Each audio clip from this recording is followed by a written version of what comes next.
الله عليه وسلم وشر الأمور محدثاتها وكل محدثة بدعة وكل بدعة ضلالة وكل ضلالة في النار. فقد قال الله تعالى وتبارك في القرآن المجيد: أعوذ بالله من الشيطان الرجيم. يا أيها الذين آمنوا اتقوا الله حق تقاته ولا تموتن إلا وأنتم مسلمون. يا أيها الذين آمنوا كتب عليكم الصيام كما كتب على الذين من قبلكم لعلكم تتقون. أو كما قال الله تعالى في كلام المجيد: شهر رمضان الذي أنزل فيه القرآن هدى للناس وبينات من الهدى والفرقان.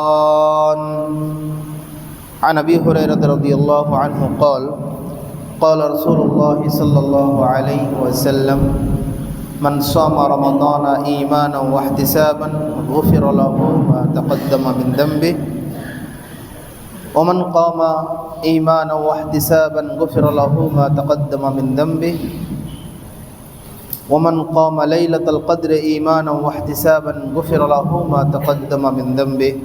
متفق عليه.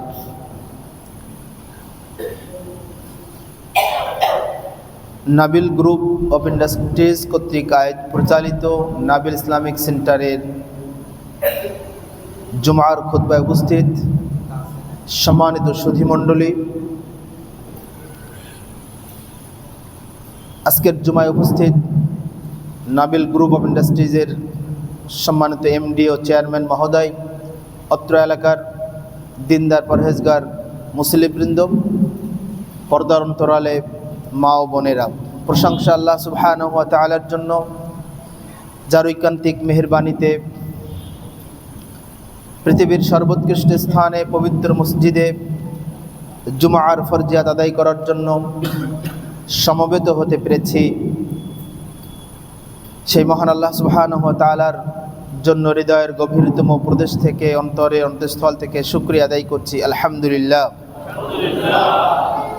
আমরা আবার শুকরিয়া আদায় করছি আজকে 16তম রমাদানে জুমার দিনে আল্লাহ সুবহানাহু ওয়া তাআলা আমাদেরকে সুস্থ শরীরে ঈমানের সাথে নেকি অর্জনের আশায় 16টি সিয়াম পালন করার তৌফিক দান করেছেন। এজন্য আমরা আবারও শুকরিয়া আদায় করছি। আলহামদুলিল্লাহ।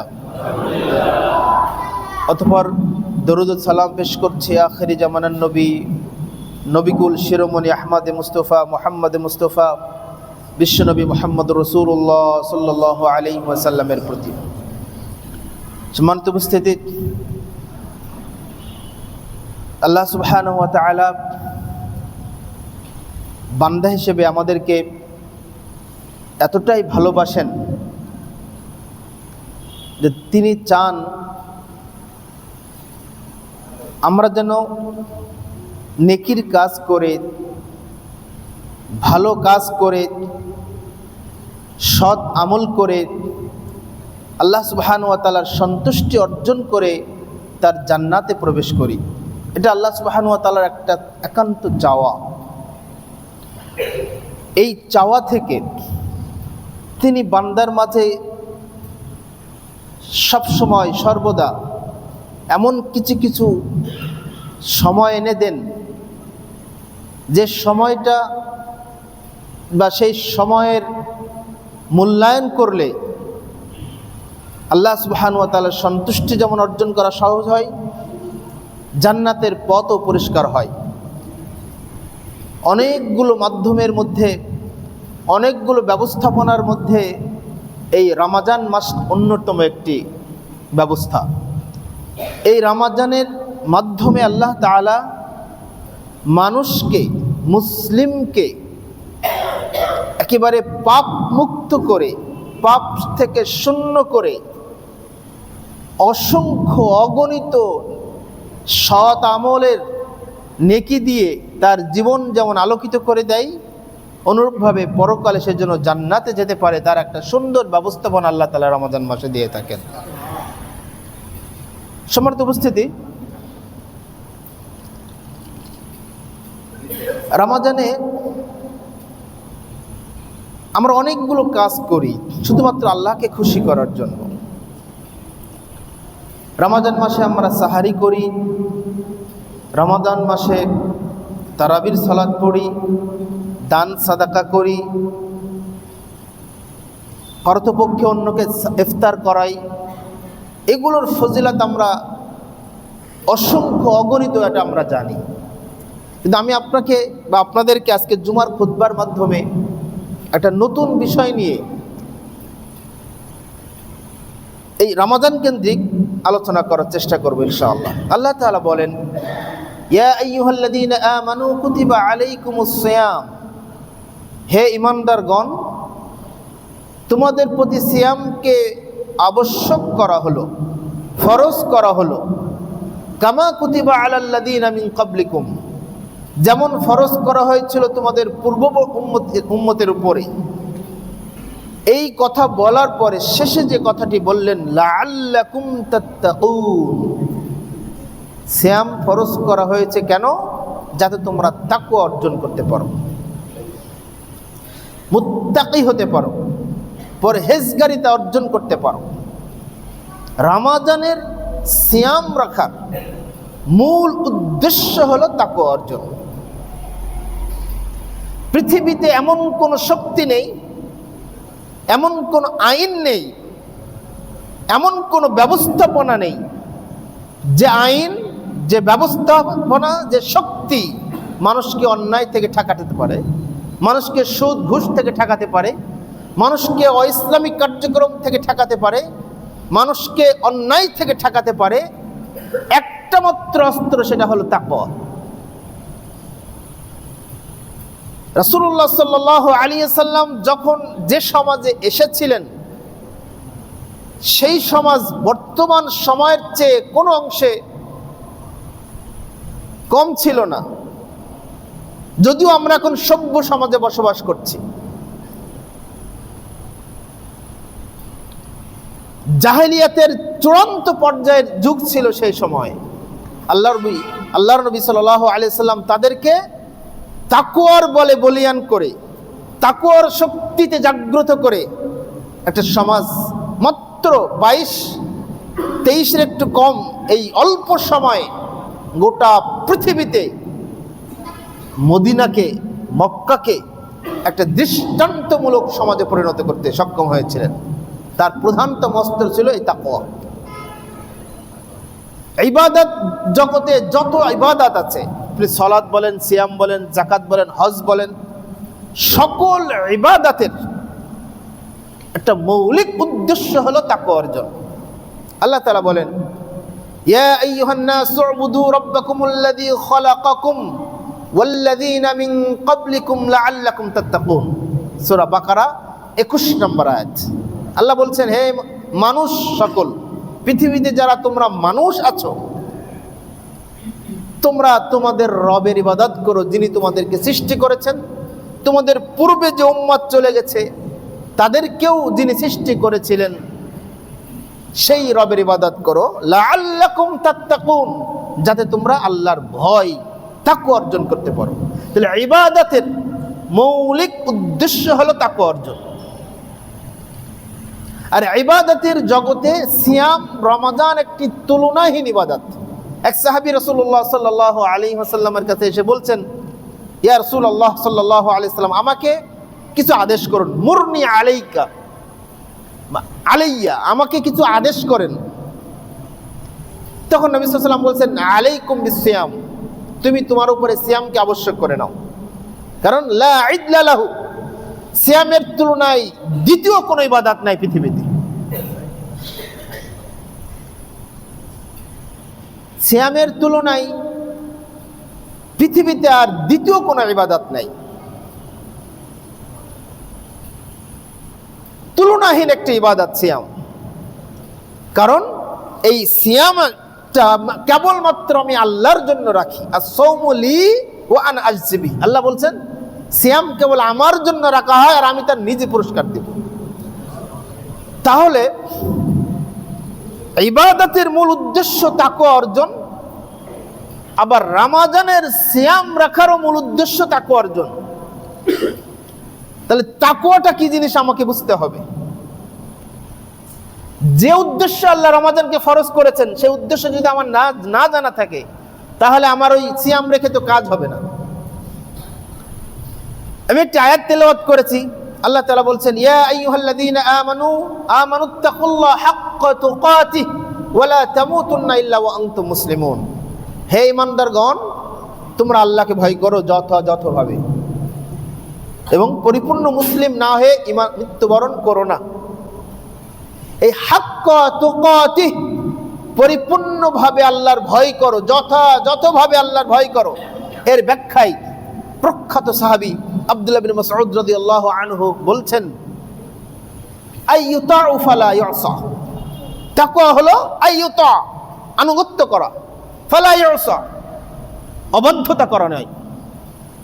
যে কোনো সেক্টরে আপনি সিয়াম রাখবেন, আল্লাহ এবং আল্লাহ রাসূলের আনুগত্য করেই রাখবেন।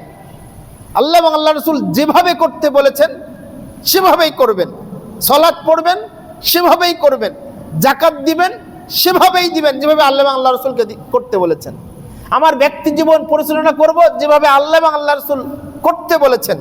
আমার পরিবার জীবন, আমার সমাজ জীবন, আমার অর্থনৈতিক জীবন, আমার রাজনৈতিক জীবন, আমার পারিপার্শ্বিক জীবন, আমার আন্তর্জাতিক জীবন, আমার কূটনৈতিক জীবন, সামগ্রিক জীবন পরিচালিত হবে আল্লাহ এবং আল্লাহ রাসূলের আনুগত্যের ভিত্তিতে। আইয়ুতা, আনুগত্যের করতে হবে, ফালা ইউসা, অবাধ্য না করে। মানে আল্লাহ এবং আল্লাহ রাসূল যা বলেছেন, যা আদেশ করেছেন সেইগুলো অবাধ্য না হয়ে আমল করতে হবে। এটার মাধ্যমে তাকওয়া অর্জন হয়। তারপর তিনি বলছেন, আব্দুল্লাহ বিন মাসউদ রাদিয়াল্লাহু আনহুমা বলছেন আইয়ুযকারা ফালা ইনসা।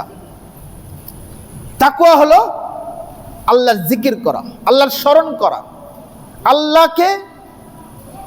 আল্লাহ আমাকে দেখছেন, আল্লাহ আমাকে শুনছেন, আল্লাহ আমার সকল কার্যক্রম পর্যবেক্ষণ করছেন, আমার সকল মুহূর্ত, সকল চিন্তা, সকল কার্যক্রম, সকল কথাবার্তা, সকল লেনদেন আল্লাহ সুবহানাহু ওয়া তাআলা পর্যবেক্ষণ করছেন। এই ধ্যান ধারণা নিজের ভিতরে রাখার নাম হলো জিকির। জিকির মানে শুধু সুবহানাল্লাহ, আলহামদুলিল্লাহ, আল্লাহু আকবার বলে জিকির করার নাম শুধু জিকির নয়, এটাও জিকির। কিন্তু জিকির মানে আল্লাহর স্মরণ। জিকির কি জিনিস দেখেন, আব্দুল্লাহ বিন উমর রাদিয়াল্লাহু আনহুমা তিনি সফরে বেরিয়েছেন। যেতে যেতে মরুভূমিতে পানির কোনো ব্যবস্থা নেই, খাওয়ার কোনো ব্যবস্থা নেই, তিনি ক্ষুধার্ত, তৃষ্ণার্ত। মরুভূমিতে একটি রাখাল ছেলে, কিছু দুম্বা সাথে ছিল, ওই দুম্বা থেকে দুধ দহন করে ওই রাখাল ছেলেটি ভক্ষণ করছিল, পান করছিল। আব্দুল্লাহ বিন উমর রাদিয়াল্লাহু আনহুমা তাকে বললেন যে আমাকে একটু দুধ দাও, আমি খুব তৃষ্ণার্ত। তখন ওই বালক ছেলেটি বলল যে না, দুধ তো শেষ হয়ে গেল, আর আমার এখন দুধ দহন করার কোনো অনুমতি নাই, কারণ আমার মালিকের পক্ষ থেকে আদেশ আছে যে তার অনুমতি ছাড়া কাউকে যেন এক ফোঁটা দুধ আমি না দেই। সুতরাং মালিক আমাকে দিতে নিষেধ করেছেন, আমি দিতে পারবো না।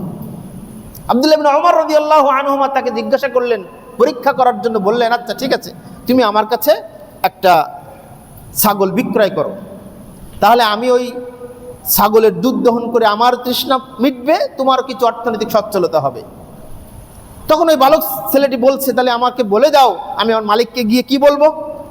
তো বলছে, তুমি মালিককে বলবে যে একটা ছাগল নেকড়ে খেয়ে ফেলেছে, বাঘে এসে খেয়ে ফেলেছে। তখন ওই বালক যে কথাটি বলেছিল সেটা হলো আশ্চর্যজনক কথা। ওই বালক ছেলেটি বলেছিল, ঠিক আছে পথিক, আমি আমার মালিককে যদি বলি একটা কেন দুইটা ছাগল নেকড়ে খেয়ে ফেলেছে তাহলে বিশ্বাস করবে, কারণ আমি আমার মালিকের বিশ্বস্ত একজন কর্মচারী। কিন্তু তুমি একথা বলে দাও, কাল কিয়ামতের দিন, যেদিন আল্লাহ সুবহানাহু ওয়া তাআলা গোটা বিশ্ব মানবতার সামনে আমাকে প্রশ্ন করবে যে তুমি তোমার মালিককে কেন ঠকিয়েছ, মালিককে না জানিয়ে কেন একটা ছাগলের বিক্রয়ের টাকা তুমি নিজের জন্য করে নিয়েছো, তুমি বলে দাও কিয়ামতের দিন আল্লাহ যখন আমাকে এই প্রশ্ন করবে আমি উত্তর কি দেব?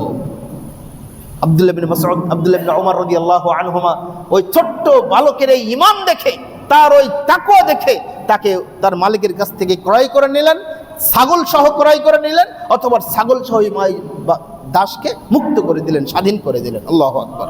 প্রশ্ন দেখেন, আশ্চর্য, ছোট্ট বালকের ভিতরে কি এমন শক্তি আছে, কেমন সেই শক্তি যে তাকে এই আল্লাহ দেখছেন, আল্লাহর কাছে জবাবদিহিতা করতে হবে, আল্লাহ আমাকে সব পর্যবেক্ষণ করছেন, এই চিন্তা, এই আকীদা, এই বিশ্বাস যে কিভাবে লালন করলো।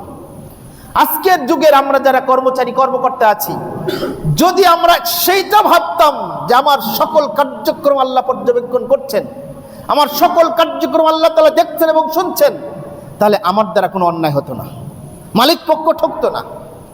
অতএব রমাদান এসেছে ওই তাকওয়াটা শিক্ষা দিতে, যাতে করে সকালে, দুপুরে, সন্ধ্যায়, রাতে, সকালে, সকলের অগোচরে, সকলের পিছনে, সকলের সামনে আমি যা বলি না কেন, যা করি না কেন, সবই আল্লাহ আমাকে দেখছেন। এটা হল নাম তাকওয়া। রমাদান মাসে আমরা দিনের বেলায় কি কিছু খাই সিয়াম থেকে? কেন? আল্লাহ আমাকে দেখছেন, দেখা মানে খাওয়া যাবে না, আল্লাহ দেখে ফেলবে। রমাদানে যদি এই অনুভূতি হয় যে আমি সিয়াম থেকে কিছু খাই না কারণ আল্লাহ দেখবে, এই অনুভূতিটা কেন আমি অন্য সময় লালন করতে পারি না? এটাই নাম তাকওয়া।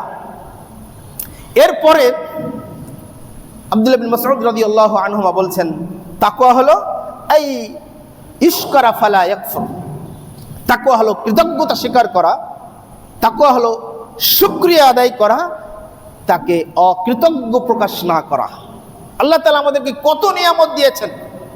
এই রমাদান মাস আমাদের আল্লাহ তাআলা যত নিয়ামত দিয়েছেন তার মধ্যে অন্যতম শ্রেষ্ঠ একটা নিয়ামত হলো রমাদান মাস। এই রমাদান মাসে আল্লাহ তাআলা অসংখ্য মানুষকে ক্ষমা ঘোষণা করেন। ওয়ালিল্লাহি উতাকাউ মিনান নারি ফি কুল্লি ইয়াউমিন ওয়া লাইলাতিন ওয়া লিকুল্লি আবদিন দাওয়াতুন মুস্তাজাবা। আল্লাহ রাসূল সাল্লাল্লাহু আলাইহি ওয়াসাল্লাম বলছেন, রমাদানের প্রত্যেক দিনে এবং রাতে অসংখ্য মানুষকে জাহান্নামের আগুন থেকে আল্লাহ মুক্ত ঘোষণা করেন। অসংখ্য অগণিত মানুষকে আল্লাহ মুক্ত করে দেন তার রহমতের কারণে, তার ক্ষমার, তিনি যে ক্ষমাশীল সেই ক্ষমার কারণে অসংখ্য মানুষকে তিনি মুক্ত ঘোষণা করেন। ওয়ালিকুল্লি আবদিন দাওয়াতুন মুস্তাজাবা, এবং প্রত্যেক দিন একজন ব্যক্তির অসংখ্য দোয়ার মধ্যে একটা দোয়া আল্লাহ তাআলা অবশ্যই কবুল করেন এই রমজান মাসে। তাহলে এটা একটা বড় নিয়ামত নয়? বড় নিয়ামত। এই রমাদান মাসে কোরআন নাজিল করেছেন। আল্লাহ বলছেন, শাহরু রমাদান আল্লাযী উনজিলা ফীহিল কুরআন হুদাল লিন-নাসি ওয়া বায়িনাতিন মিনাল হুদা ওয়াল ফুরকান। রমাদান মাস আল্লাহ তাআলা কোরআনকে নাজিল করেছেন এই রমজান মাসে। যে কোরআন হিদায়াত, যে কোরআন হিদায়াতের ব্যাখ্যা, যে কোরআন সত্য মিথ্যার ব্যাখ্যা, এই কোরআন আল্লাহ তাআলা নাজিল করেছেন। কোরআন শুধু পড়ার জন্য নয়। মনে রাখবেন, আমরা কোরআনটা শুধু তেলাওয়াতের মধ্যে সীমাবদ্ধ করে ফেলেছি। কোরআনটা আমরা পড়ে ওই সেলফে রেখে দেই, কিন্তু কোরআন ভিত্তিক জীবন গঠন করা, কোরআন ভিত্তিক পরিবার গঠন করা, কোরআন ভিত্তিক সমাজ গঠন করা, কোরআন ভিত্তিক ব্যবসা পরিচালনা করা, কোরআন ভিত্তিক রাষ্ট্র পরিচালনা করা, কোরআন ভিত্তিক আন্তর্জাতিক সম্পর্ক স্থাপন করার বিধান কোথায় হারিয়ে গেল আমাদের সমাজ থেকে? কোরআন তো শুধু তেলাওয়াতের জন্য আসে নাই, যদিও তেলাওয়াত করলে অগণিত নেকি রয়েছে, অসংখ্য নেকি রয়েছে। তাবিজ ঝোলানোর জন্য কোরআন আসে নাই। কোরআন এসেছে আপনার জীবনকে পরিবর্তন করার জন্য। যেমন পরিবর্তন করেছিল আবু বকরের জীবন, যেমন পরিবর্তন করেছিল উমারের জীবন, যেমন পরিবর্তন করেছিল অসংখ্য সাহাবীদের জীবন এই কোরআনের মাধ্যমে। অতএব আজও আমাদের মাঝে কোরআন মওজুদ আছে, কিন্তু কোরআনের যে বিক্রিয়া, কোরআনের যে প্রতিক্রিয়া, সেটা আমাদের সমাজে নাই। এই কোরআনকে আল্লাহ তাআলা রমাদানে নাজিল করেছেন। রমাদান একটা নিয়ামত নয়? শুকরিয়া আদায় করতে হবে আল্লাহ। এত সুন্দর বড় একটা প্রতিষ্ঠান কেন হয়েছে নাবিল ইসলামিক সেন্টার? এই সেন্টার তো আপনার এই দাউকান্দিতে না হয়ে আরো অনেক জায়গায় অন্য জায়গায় হতে পারতো না? তো এইটা কি আপনার আমার জন্য, আপনাদের জন্য বড় নিয়ামত নয়? এই দাউকান্দি এলাকার জন্য বড় নিয়ামত নয়? আলহামদুলিল্লাহ, আল্লাহ তাআলা আমাদের এমডি মহোদয়দেরকে, চেয়ারম্যান মহোদয়দেরকে দীর্ঘ হায়াতে তৈয়বা দান করুন। এরকম মসজিদ, এরকম মাদ্রাসার মাধ্যমে, সমাজের দ্বীনি কাজের মাধ্যমে সমাজ সংস্কারের তৌফিক দান করুন, আল্লাহুম্মা আমিন। এরা সবচেয়ে বড় নিয়ামত, এই নিয়ামতের শুকরিয়া আদায় করতে হবে। ওনারা যখন আহ্বান করবেন, আহ্বানে সাড়া দিতে হবে। ওনারা যে কাজের আঞ্জাম দেবেন, সেই কাজে সহযোগিতা করতে হবে। ওনারা চান যে শুধু আপনারা আসবেন, আপনার দার্স নেবেন, আপনার শিখেন, আপনার পরিবর্তন হন, আপনার সমাজ পরিবর্তন করেন, আপনার স্বামীকে পরিবর্তন করেন, আপনি বাবাকে পরিবর্তন করেন, মাকে পরিবর্তন করেন, সমাজে একটা সুন্দর আলোকিত সমাজ তৈরি হোক। এটাই তো চাওয়া। এটা নিয়ে আমাদের শুকরিয়া আদায় করতে হবে, তাহলেই তাকওয়া অর্জন হবে। সম্মানিত সুধী মণ্ডলী, তাকওয়া অর্জনের, এই তাকওয়ার পরিচয় দিকে শেখুল ইসলাম ইমাম ইবনে তাইমিয়া রাহিমাহুল্লাহ বলছেন, ফি'লু মা আমারাল্লাহু বিহি ওয়া তারকু মা নাহাল্লাহু আনহু। তাকওয়া হলো আল্লাহ যা আদেশ করেছেন, আল্লাহ যে যে বিষয়ে আদেশ করেছেন সেগুলোকে মেনে নেওয়া, সেগুলোকে প্রতিপালন করা, আর আল্লাহ যেগুলো নিষেধ করেছেন সেগুলো থেকে দূরে থাকা, এটার নাম তাকওয়া। তাহলে রমাদানের মৌলিক উদ্দেশ্য কি? তাকওয়া অর্জন করা। রমাদানের মৌলিক উদ্দেশ্য তাকওয়া অর্জন, আল্লাহর ভয়, আল্লাহর ভয়, আল্লাহর ভয়টা অর্জন করতে হবে। আমি যেমন সারাদিন কিছু খাই না, আল্লাহ আমাকে দেখবেন, ঠিক অন্য সময়ও যে কোনো অন্যায় করতে গেলে এই চেতনা যদি আমাকে ধাক্কা মারে, ধাক্কা দেয় যে আল্লাহ আমাকে দেখছেন। আন তা'বুদাল্লাহা কাআন্নাকা তারাহু ফাইন লাম তাকুন তারাহু ফাইন্নাহু ইয়ারাক। তুমি এমন ভাবে তোমার জীবনকে পরিচালনা করবে, এমন ভাবে ইবাদত করবে যেন তুমি আল্লাহকে দেখছো। আল্লাহকে কি দেখা যায়? আমাদের চোখে কি আমরা কি দেখতে পাই? তো আল্লাহ রাসূল বলেন ফাইন লাম তাকুন তারাহু, যদি তুমি আল্লাহকে দেখতে না পাও, ফাইন্নাহু ইয়ারাক, মনে করবে নিঃসন্দেহে আল্লাহ তোমাকে দেখছে। আল্লাহ দেখে না? লাইসা কামিথলিহি শাইউন ওয়া হুয়াস সামিউল বাসীর, সূরা শুরা 11 নম্বর আয়াত। আল্লাহ বলছেন তার সমতুল্য পৃথিবীতে কেউ নেই, তিনি সব কিছু শোনেন এবং সব কিছু দেখেন। এই সামি এবং বাসীরের ব্যাখ্যা কি? সকল মুফাসসিরে কেরাম এই সামি এবং বাসীরের ব্যাখ্যা বলেছেন, অমাবস্যার ঘুটঘুটে অন্ধকার রাত্রিতে যদি একটি কালো কুসকুসে পাথরের উপরে একটি কালো পিঁপড়া হেঁটে যায়, তাহলে আরশে আজিম থেকে আমার আল্লাহ ওই অমাবস্যার ঘুটঘুটে অন্ধকার রাত্রিতে কালো কুসকুসে পাথরের উপরে কালো পিঁপড়া হেঁটে যাওয়ার পায়ের আওয়াজ তিনি শুনতে পান এবং ওই পিঁপড়াকে তিনি দেখতে পান। যদি ওটা সম্ভব হয়, যদি এই ঈমান আমার মধ্যে ঢুকে যায়, এই চেতনা যদি আমি লালন করি, তাহলে বলুন তো আমার পক্ষ থেকে অন্যায় করা সম্ভব? আর যা করি না কেন, আমি অন্ধকারে করি আর আলোতে করি, সকলের সামনে করি আর সকলের পিছনে করি, আল্লাহ আমাকে দেখছেন, আর আল্লাহ কাছে আমাকে কৈফিয়ত দিতে হবে। এই ঈমান যদি আমি পোষণ করি, লালন করি, তাহলে আমার পক্ষেও কোনো অন্যায় কাজ হওয়া সম্ভব নয়। রমাদান এটাই চাই। বারবার রমাদান আমাদেরকে ফিরে আসে, শুধু ইফতার করলাম, তারাবি পড়লাম, সারাদিন না খেয়ে থাকলাম, এটার নাম রমাদান নয়। মান লাম ইয়াদা কাওলা যুর আল আমাল বিহি ফালাইসা লিল্লাহি হাজাতুন ওয়া ইয়াদা তাআমুহু ওয়া শারাবাহু। আল্লাহ রাসূল বলছেন, যে ব্যক্তি রমাদান মাস পেল, রমাদান মাসে পাওয়ার পরে মিথ্যা কথা, মিথ্যা কাজ ছাড়তে পারল না, পরিত্যাগ করতে পারল না, তার পানাহার পরিত্যাগ করা আল্লাহর কাছে কোনো প্রয়োজন নেই। তার উদ্দেশ্য মিথ্যা কাজ ছেড়ে দেওয়া, মিথ্যা কথা ছেড়ে দেওয়া। আমরা গীবত, তহমত, অন্যায়, অপরাধ সব সময় করে থাকি। কি রমাদান মাস, কি রমাদানের মাসের বাইরে, তাই না? এই শিক্ষাটা আমাদেরকে রমাদান প্রত্যেক বছর এসে আহ্বান করে, ইয়া বাগিয়াল খায়রি আকবিল, হে কল্যাণের অভিসারী এগিয়ে আসো, ইয়া বাগিয়াশ শাররি আকসির, হে অকল্যাণ অভিসারী থেমে যাও। তোমরা যারা বিড়ি খাও, সিগারেট খাও, গুল খাও, জর্দা খাও, থেমে যাও। তোমরা যারা হারাম খাও, থেমে যাও। তোমরা যারা শিরক বিদআত করো, থেমে যাও। তোমরা যারা কুসংস্কারে বিশ্বাস করো, থেমে যাও। তোমরা যারা ঈমানকে বিক্রি করে দিয়ে তোমার দুনিয়া অর্জন করছো, থেমে যাও। রমাদান এসেছে, রমাদানের সঙ্গে স্বাগতম জানাও। সম্মানিত সুধী মণ্ডলী, একটা হাদিস তেলাওয়াত করেছিলাম, পাঠ করেছিলাম। রাসূলুল্লাহ সাল্লাল্লাহু আলাইহি ওয়াসাল্লাম বলছেন, মান সামা রমাদানা ঈমানান ওয়া ইহতিসাবান গুফিরা লাহু মা তাকাদ্দামা মিন যামবি। মান কামা ঈমানান ওয়া ইহতিসাবান গুফিরা লাহু মা তাকাদ্দামা মিন যামবি ওয়া মান কামা লাইলাতাল কদরি ঈমানান ওয়া ইহতিসাবান গুফিরা লাহু মা তাকাদ্দামা মিন যামবি। তিনটা বক্তব্য এসেছে, যে ব্যক্তি রমাদান মাসে সিয়াম পালন করলো ঈমানের সাথে নেকি অর্জনের আশায়, নেকি অর্জন বলতে এখানে ক্ষমা।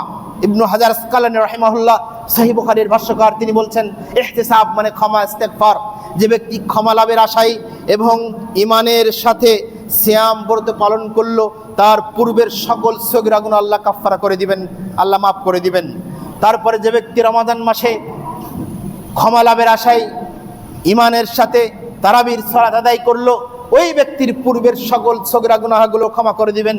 যে ব্যক্তির লাইলাতুল কদর রাত্রিতে রাত্রি জাগরণ করে ক্ষমা লাভের আশায় ইমানের সাথে, তার পূর্বের সকল সগীরা গুনাহের কাফফারা হয়ে যাবে।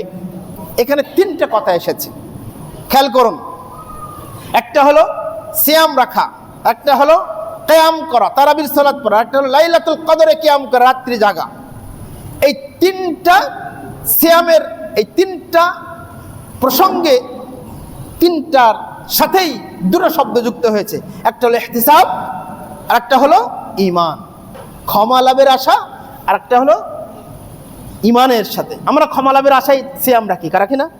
আমরা ক্ষমা লাভের আশায় তারাবির সালাত পড়ি না? আমরা ক্ষমা লাভের আশায়, নেকি অর্জনের আশায় আমরা তারাবির সালাত পড়ি, কিয়ামুল লাইল করি, রাত্রি লাইলাতুল কদর রাত্রি জাগরণ করি। কিন্তু একটা গুরুত্বপূর্ণ বিষয় আছে, ঈমান।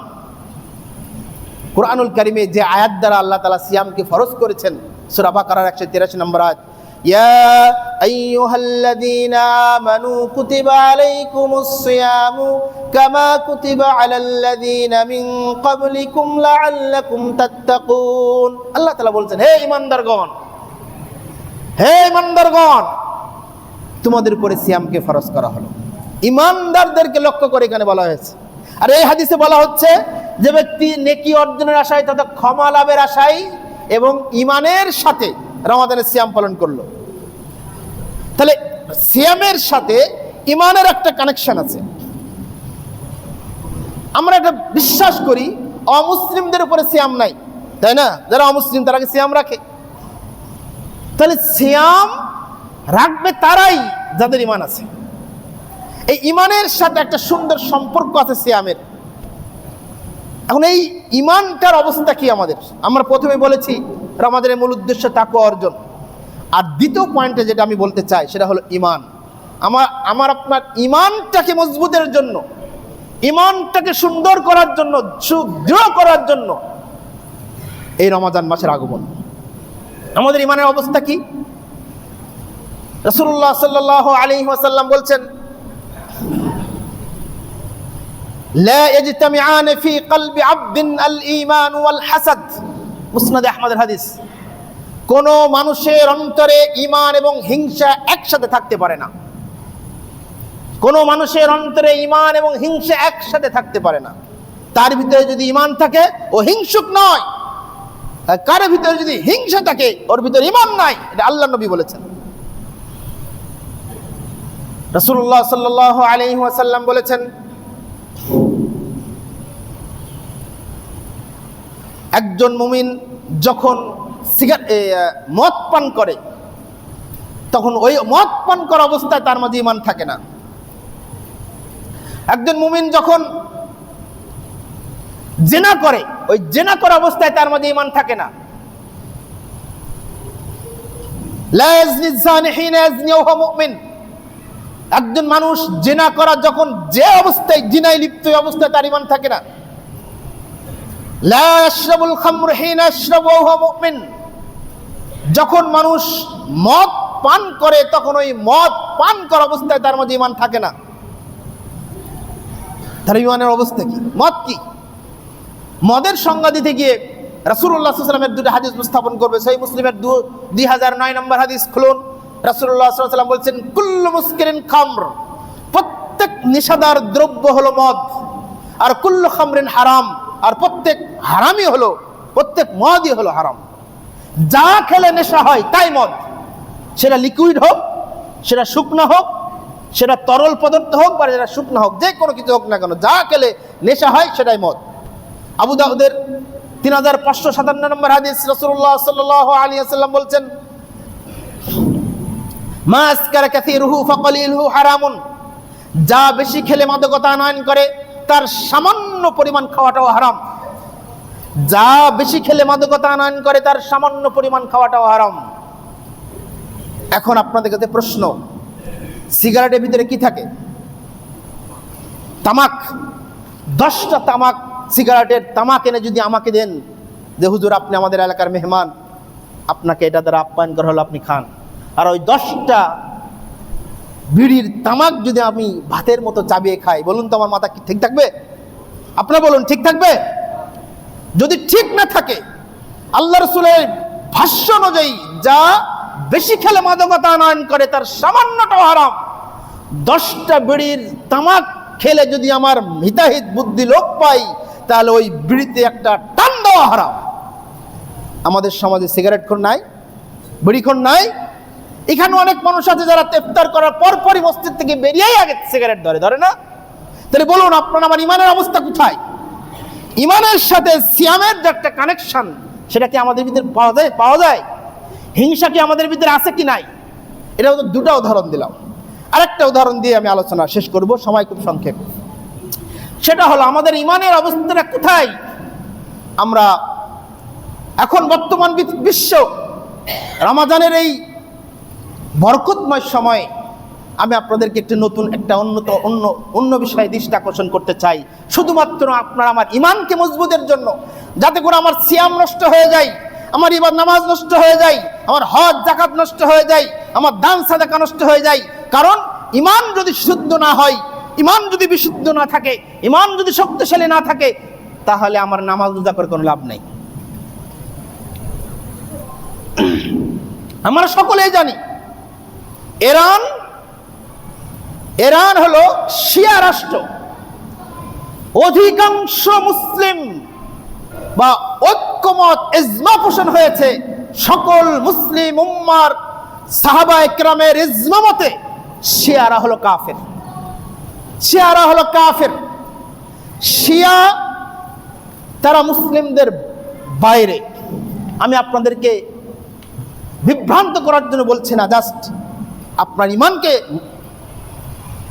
মানে পাহারাদার হিসেবে আপনার ইমান যাতে নষ্ট না হয়ে যায় এই জন্য বলছি। কেন কাফের তারা?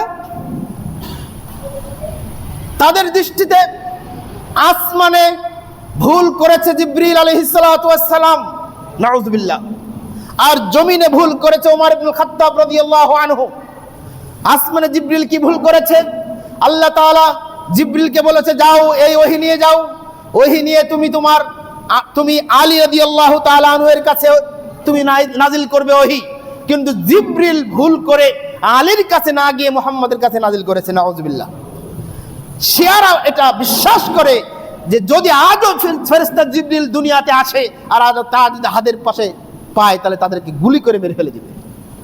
আর পৃথিবীতে উমর কি ভুল করেছে? আল্লাহ রাসূল সাল্লাল্লাহু আলাইহি ওয়াসাল্লামের ইন্তেকালের পরে শিয়ারা বিশ্বাস করেছিল খিলাফতের দায়িত্ব হবে আলী রাদিয়াল্লাহু আনহু, কিন্তু উমর ইবনে খাত্তাব রাদিয়াল্লাহু আনহু আলী